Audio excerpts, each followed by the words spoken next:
the Nagas? The Nagas are a Tibeto-Burman speaking people made up of many tribes with different languages, customs, even cultures, and yet all claiming to be a people called Naga, a name obviously given to them by others.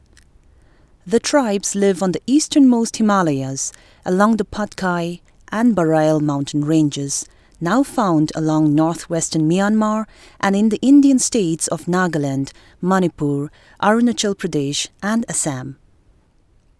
Despite their diversity, the Naga tribes can be broadly divided into two groups, the kilted Nagas and the non-kilted Nagas. This division runs across tribe and state boundaries. What is interesting is that the Japanese routes from Burma to Kohima mostly passed through the lands of the kilted Naga group called the Tengimi, although the Japanese also crossed Tangkhul tribe villages. The Battle of Kohima has been variously described as the Dunkirk of the East and compared to Stalingrad in Europe and El Alamein in the desert as turning points in the Second World War. Earl Mountbatten, Supreme Commander of the Allied forces in Southeast Asia, described the Battle of Kohima Imphal as probably one of the greatest in history. In 2013, British historians voted it as the greatest battle in the history of Britain. But for the Nagas, it was simply the Japan War. If the Japanese did not come to Naga Hills in the first place, there would be no Battle of Kohima. So our people call this war the Japanese War, Japan Roho. How did the Nagas get caught in this war? British colonialism first set foot in Naga country in 1832.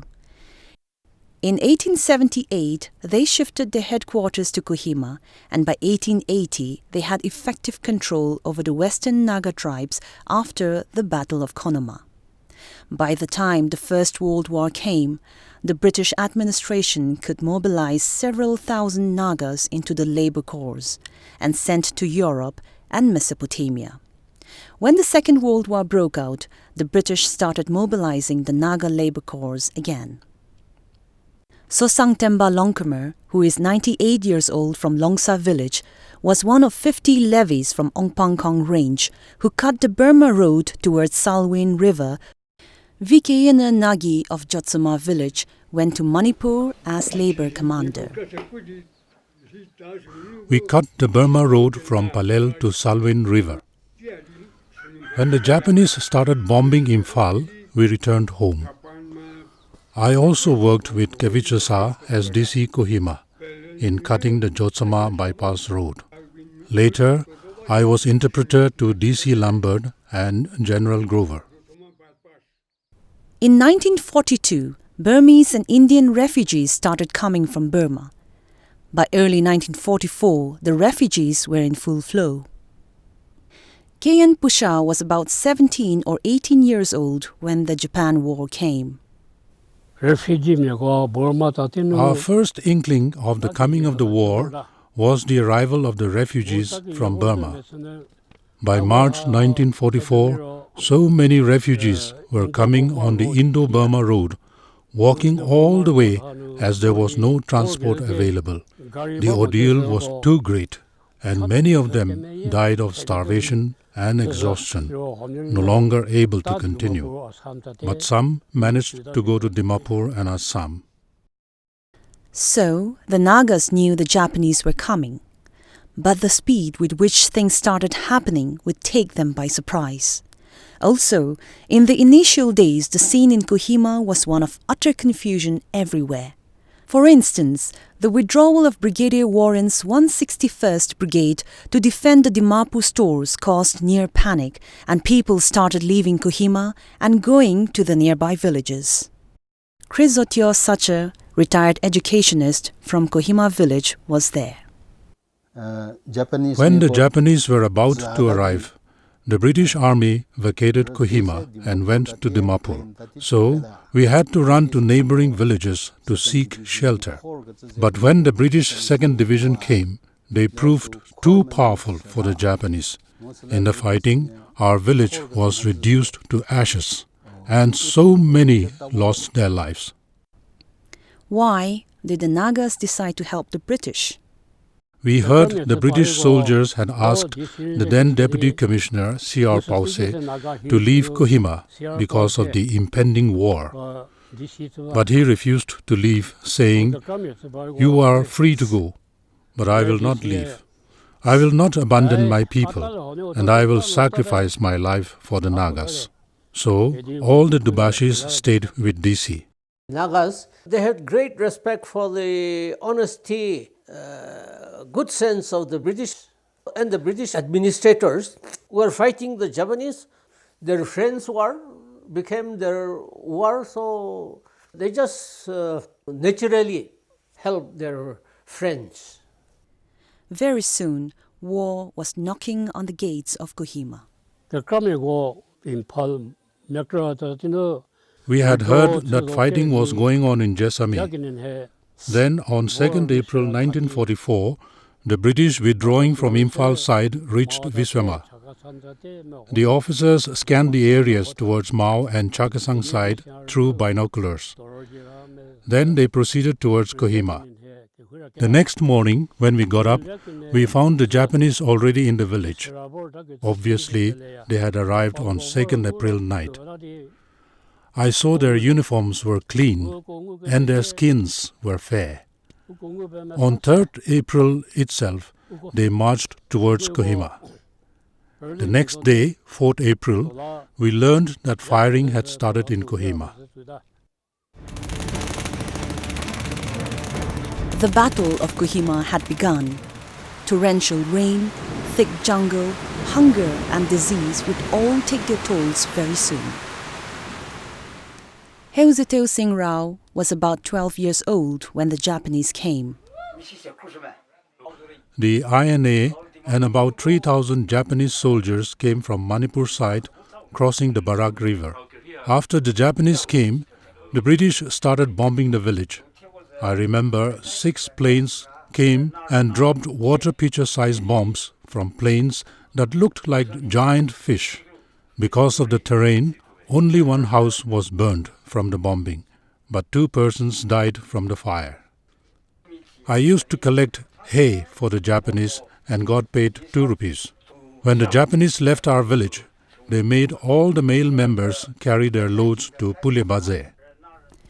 Besuvei Suro was about 15 years old at the time of the Japan War. The Japanese came to our village on 3rd April 1944 from Jesami and Peg side. When we first saw them, they looked like an army of ants. They also had horse train. In the beginning, the Japanese were polite, but later they became difficult. Apart from taking paddy, they killed a lot of cattle, and killing pigs was an everyday affair.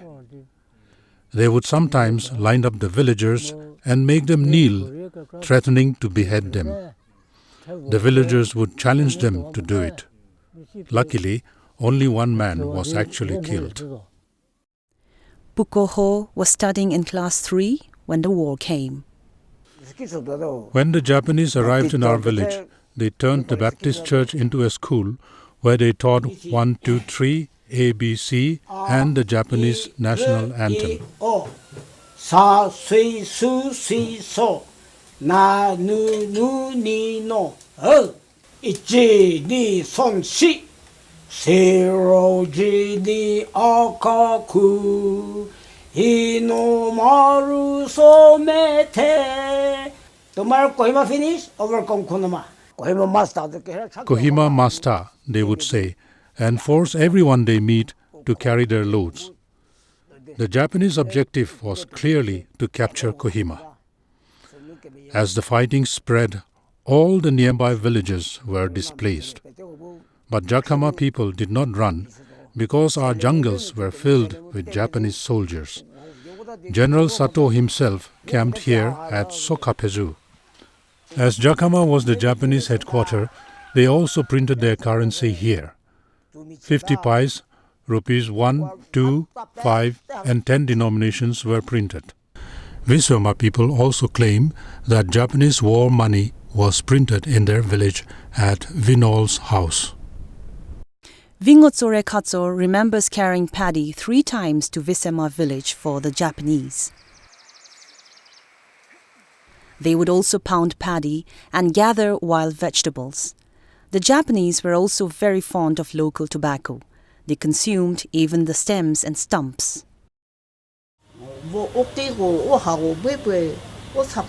I was angry when the Japanese carried off our food stock whenever they liked, but I was really hurt when they fed my entire standing crops to the horses. The crops I had worked for all year round and was meant to feed my family for a year. Taking away food from starving people and feeding animals is incomprehensible to us, and we consider it taboo. Ketso Piene was nearly 30 years old when the Japanese arrived in the village from Chakasang side. Our villagers had built a defense perimeter by building fences and punjis around the village and closing the village gates as in olden days when there was war. When the Japanese came, they cut everything down with their swords. Most male members of the village had to help the Japanese carry loads.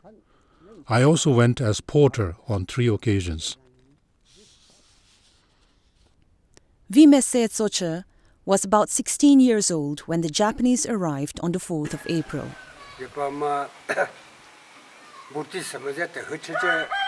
Most Japanese were billeted in the homes of people. Our family hosted 5 Japanese, including 2 women soldiers. The women soldiers carried short guns, while the men carried long rifles. Apart from feeding the billeted soldiers, the village was requested to contribute 100 tins of paddy, which were carried to Jakama village. They paid 2 rupees and later 3 rupees for 1 tin of paddy.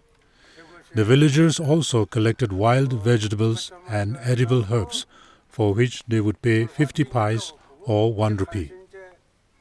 When the Japan War came, Vimedo Rutsa was about 14 or 15 years, and he used to herd cattle. On the day war reached us, our villagers were all in the fields. We were told not to go back to the village, but to seek shelter in nearby villages.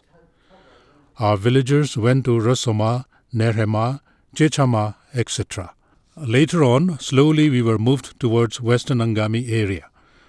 I went with my grandfather to Jotsama, while my father went to Konoma.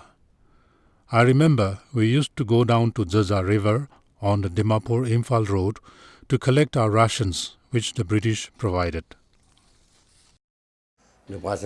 My brother Mesizole, or Siu as we called him, was staying with Deputy Commissioner C.R. Pause as his interpreter and driver. When war came, Pause refused to leave. So they stayed in a bunker. Soon food ran short. This was difficult, but the lack of drinking water was the most intolerable. Whenever there was an opportunity, particularly at night, Siu would run down to Sanyahudzalo, a spring well towards present Naga Hospital, and bring back water to drink. Meanwhile, our parents were worried sick as they got no word about my brother Siu. With continuous bombardment and firing all the time, it was not possible to go looking for him. Finally, after about 2 weeks, word came that Siu was still alive. My parents eagerly waited for him to come home. Instead, Pause took him to Dimapur to recover his health, and he came home only much later.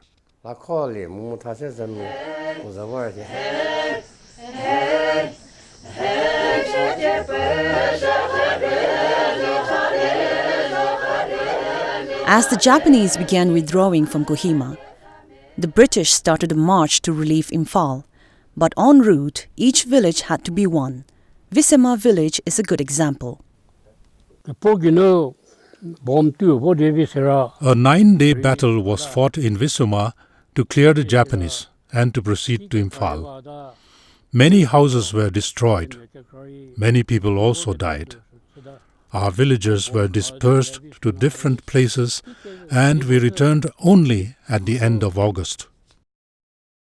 As the Japanese were withdrawing from Kohima, the 2nd Battalion of the Assam Regiment was brought up to Kohima as reinforcement and stationed between TCP Gate and Naga Hospital. Havildar Javise Vihenyo was there. Kohima was totally destroyed and seemed devoid of all life. The people were shell-shocked and seemed unable to talk. The trees had no leaves or branches, and even the stumps left standing were pock-marked with bullet and shell holes. Likewise, the few houses still left standing. Kezike area was completely bombed out and Kohima village was burnt to ashes. The entire place looked eerie and like a ghost town.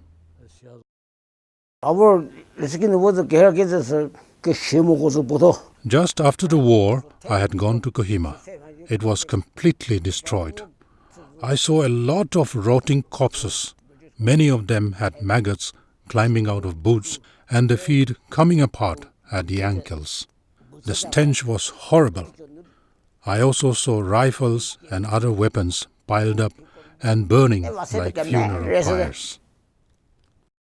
After the war, the British helped the villagers to rebuild. The British provided us with everything like CGI sheets, nails, pots and pans, and even spoons and ladles. Cash compensation was also paid. Nearby villagers came and helped us cut a proper road in the village. Because of the war, we were not able to cultivate. The British brought rice seedlings from Dimapur to help us. This rice we used to call Rosholha, meaning Russian rice. Despite much hardship and loss of property, starvation deaths were not reported. This may be due to Naga ability to live off the land and survive on very little. But British rations had made all the difference. There was no report of epidemic or plague, although the people suffered from many ailments, particularly those related to privations. The Japanese, of course, had their sympathizers. The Naga nationalist leader Az Pizzo was said to have made a pact with the Japanese and INA leader Subhash Chandra Bose to overthrow the British from the Naga hills. Some people believe that it was because of this pact that the Japanese did not misbehave with Naga women. Here are some comments on the Japanese. Some of our village leaders were anxiously waiting for the Japanese to come because of some rumor that if they come, they would chase the British from our land and give us our independence. When the Japanese came, they said we were all Mongoloid people and requested our help. Some Nagas also said the Japanese were our elder brothers. So I used to help the Japanese. Many times I stayed in their camp for days together. Many soldiers used to go and fight in Kohima during the night and return early the next morning. We had very cordial relations with the Japanese. My guests used to go and fight in Kohima. They would leave around 3 p.m. and come back early next morning. We used to present them with vegetables. Sometimes they would sing songs to us and teach us 1, 2, 3 in Japanese. Before leaving, the Japanese doctor gave medicines to the villagers. Hamoto, the military commander, one of our guests, gave us a shirt as a memento. We had heard stories about Japanese atrocities before they arrived. But when they came, they were actually very nice to our people. So the villagers helped them. In 1999, some Naga sympathizers set up a memorial to honor the memory of the Japanese soldiers who fought at Kohima. This memorial stands at Kiherer, at the foot of Pulebaze Peak in Jotsuma. Although Jakama was the Japanese headquarters, our people turned against the Japanese because they did whatever they liked with our food stock, including feeding their horses, constant stealing, particularly by those accompanying the Japanese, forced labor, and especially after they beheaded in public a British officer who was kept prisoner in the village. Because the Naga people were so pestered by the Japanese for food, they got fed up and started reporting to the British. As each and every movement of the Japanese was known to the British, they could no longer withstand the combined forces of Nagas and British. In the words of Vimedo, respected Naga elder, the Japanese lost the war because they did not bring their tiffin. We know that during World War I, few thousands Nagas have gone up to France, and this has given little consciousness of our identity to the Nagas, which led to the formation of Naga Club in 1918 and also submission of the memorandum to the British Sejong Commission, etc. In 1944, the Kohima battle has transformed the Nagas totally, which led to the formation of NNC in 1946, 9-point agreement met with the government of India in 1947, and also declaration of Naga Independence Day in 1947, followed by the Naga plebiscite, which was taken in 1951. And I believe these are all the direct impact of the Second World War. Kohima battle has opened the eyes of the Nagas to our outside world. Although we have suffered a lot, but this has given an impact to the Naga society in the field of education, economy, as well as our self-identity. Nobody knew Kohima, but having the World War fought in Kohima, naturally we came into the world picture. We were blessed in the world map. Without this war, Naga would be living in darkness, without any knowledge of the outside world.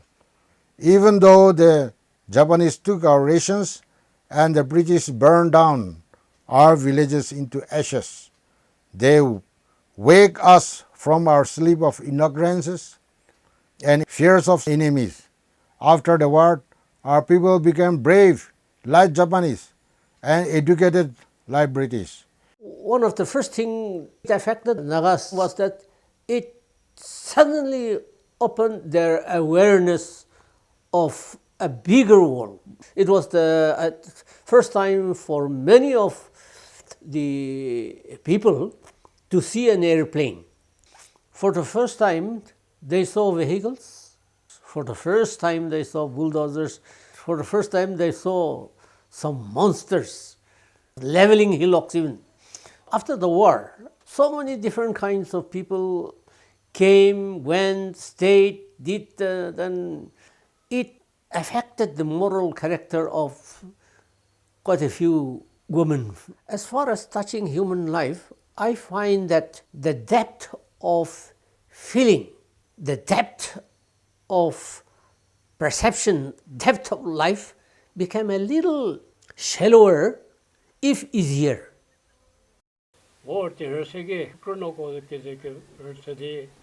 The Second World War had shown the Southern Angami people that internal division was destructive and no good to anyone.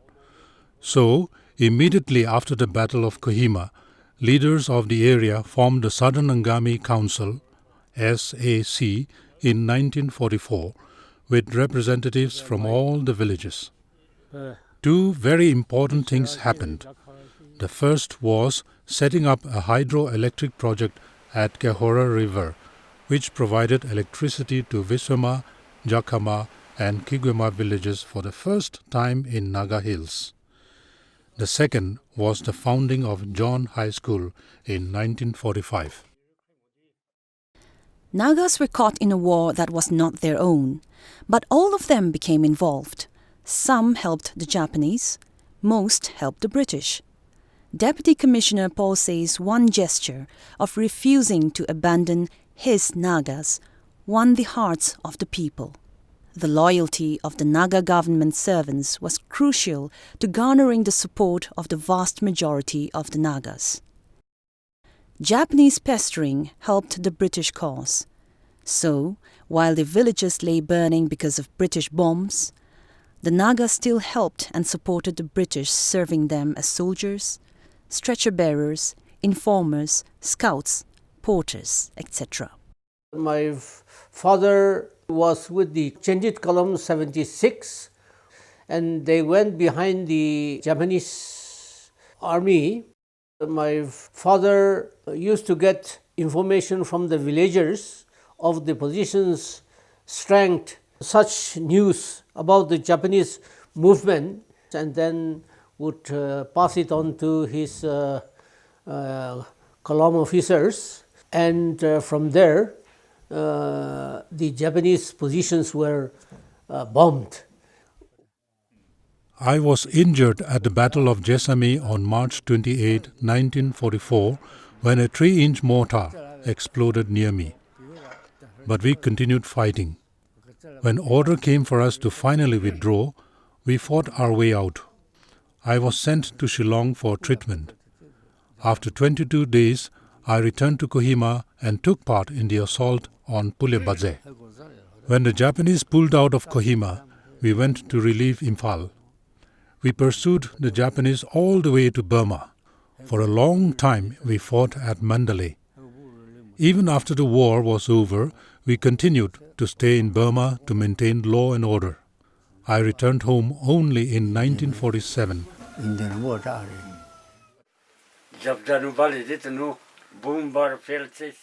As the war was raging in Kohima, my battalion was brought to Zubza. We crossed the Zaza River and climbed the slopes of Merima and moved towards Kohima, fighting a pitched battle around Government High School area. I also fought in present Chandmari area, then occupied by Assam Rifles.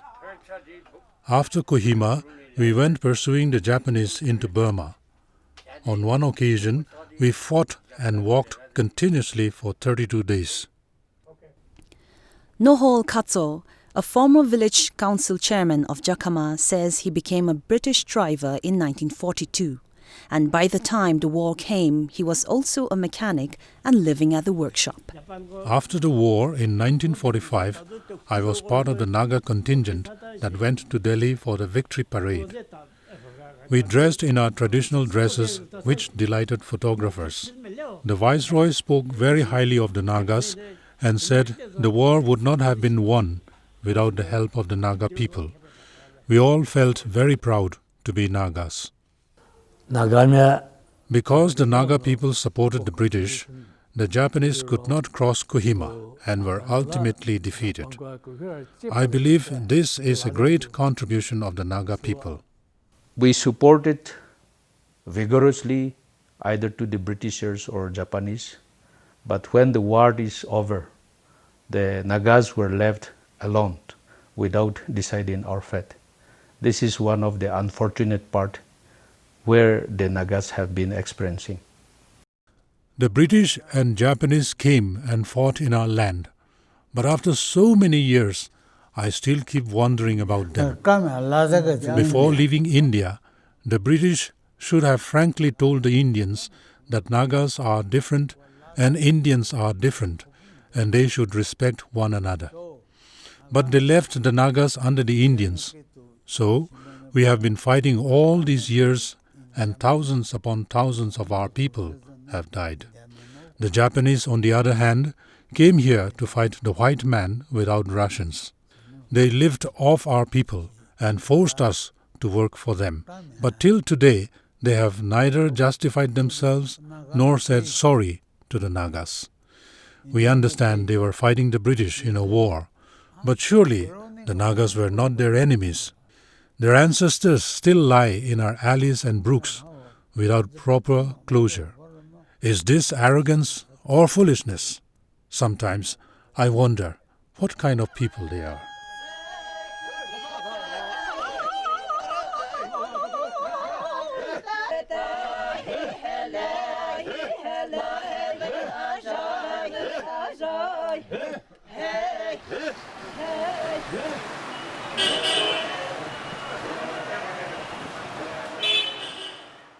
Atio Measure was regional manager for all the Commonwealth cemeteries in northeast India. His father, Samuel Measure, was the first caretaker of the Kohima War Cemetery. Now Atio's son, Luvi, third generation in the family, looks after the Kohima Cemetery. Born and being brought up in the war cemetery, the Kohima War Cemetery is a part of my life. My father joined the Imperial War Graves Commission in 1947. He looked after all the war cemeteries in northeast India and a small grave in Darjeeling. And he was responsible for exhuming many remains of the British soldiers from the jungles of Burma and the jungles of Nagaland. On his retirement in 1986, I joined the Commonwealth War Graves Commission. Kohima War Cemetery is one of the few war cemeteries in the world where the war cemetery is located on the actual battle site. And the Battle of Kohima is a subject being taught even in the British Army Academy in Sandhurst and the Indian Military Academy. On my retirement, my son Luvi Measure has taken over from me. We are proud to have worked with the Commonwealth War Graves Commission. Over the years, I have been collecting the remains of the Second World War in my own home. I want the younger generations to see them and learn the horrors of war. There is one God, one world, and we need to build the peace. Many people, including tourists from abroad, come and look at them. I get much satisfaction when they learn something new or they gain new perspectives. It was clear that there was general disappointment among the Naga veterans who served the British during the war. Most expected they would be taken care of. Instead, they found themselves caught in the crossfires of the Naga national movement and became targets of both the Naga nationalists and the Indian Army. As many of them died in this new war, the disappointment only deepened. So, it was an important moment when His Royal Highness Prince Andrew came to Kohima in 2012. Chief Minister, ladies and gentlemen, Her Majesty the Queen, as I think many of you know, is celebrating her Diamond Jubilee and could not think of a better place to ask me to lay a wreath than here in Kohima. Waiting to meet him were surviving veterans. Chasie Vichenio spoke on their behalf. Prince Andrew, I spoke on behalf of the veterans and said, "Sir, we are so happy to see you come back to the land you once ruled. We were your soldiers then. We served you faithfully and we won the war. But no one has helped us. Now most have died and those of us still living are mostly sick and infirmed. We get a meagre pension of 500 rupees, which is not enough even to meet our medical bills. So, we shall be most grateful if you can help us in any way." I believe he spoke to Government of India in Delhi on his way back. Our pension was soon increased from 500 rupees to 3,000 rupees a month. We are all so grateful to him. While governments may have largely forgotten what happened, the soldiers who actually fought on the ground did not forget.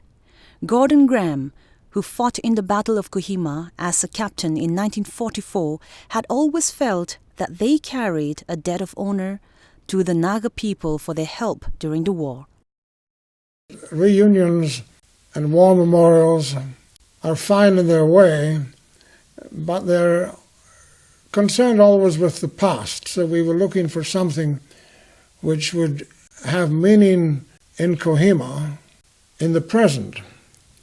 And that turned our thoughts to the Nagas, who had been our steadfast and indispensable allies during the battle. And then we thought about the new generation, their children, their grandchildren, and we felt that if we could contribute to their education, it would be a much better memorial than gravestones and reunions and church services in the UK. And that was when the Kohima Educational Trust was founded in 2004. The Kohima Educational Society, or the KES, was soon formed in Kohima to liaise with the KET. Among the many programs, the school scholarship is the flagship project, which is given out every year. The seeds of friendship sown in the Kohima battlefields have now sprouted and continue to take root after more than 70 years at a people-to-people level. The Battle of Kohima was not totally in vain. I think it is through such battle that a lot of human values which we thought could not emerge have emerged out. Values like gratitude and values which the war veterans in UK would like to call it a debt of honor. The values have given birth to such actions like the Kohima Educational Trust. A bridge has been built from Nagaland to UK. Through the KET and KES, I think we have been able to reach out to our people and truly express the meaning of the debt of honor or the gratitude. We are very grateful that the veterans, before they pass away, they had very gratefully remembered the little part the Nagas have done. What of Naga future and especially of the younger generations? Dr. Krenyo Ultu did her PhD on the Battle of Kohima Imphal because she felt the Naga side of the narrative has not been said. Naga future is positively bright as the younger generation, they are not just mere spectator. I mean, they are very vocal. They are ready to raise their voice against all the corruption and the bad governance. And many of them, instead of just sitting and waiting for the government jobs, are ready to take up independent and or engage in different kind of entrepreneurship. So if this present trend continue, I feel that Naga has a very bright and positive future. The Naga exposure to the outside world in such a big way, their encounter with modern warfare, the introduction to money and trade and commerce, and what followed the departure of the British from their lands have combined to shatter their traditional community-based society forever. Naga history has been full of wars and conflicts. From headhunting days to fighting the British colonial power, to the 2 world wars and more recently the Indo-Naga conflict, which remains unresolved. Most Nagas continue to live in a kind of limbo, often wrestling with the dual identity issue. It is high time that this land of conflicts begin to know peace. For over half a century, unexploded Second World War bombs were used in Kanjang and Lepori villages as church bells calling the faithful to prayer. May these hills be no longer known for the blast of bombs, nor the cry of suffering. May the Nagas come to know peace at last, and may they be able to pursue and fulfill their God-given roles. Oh,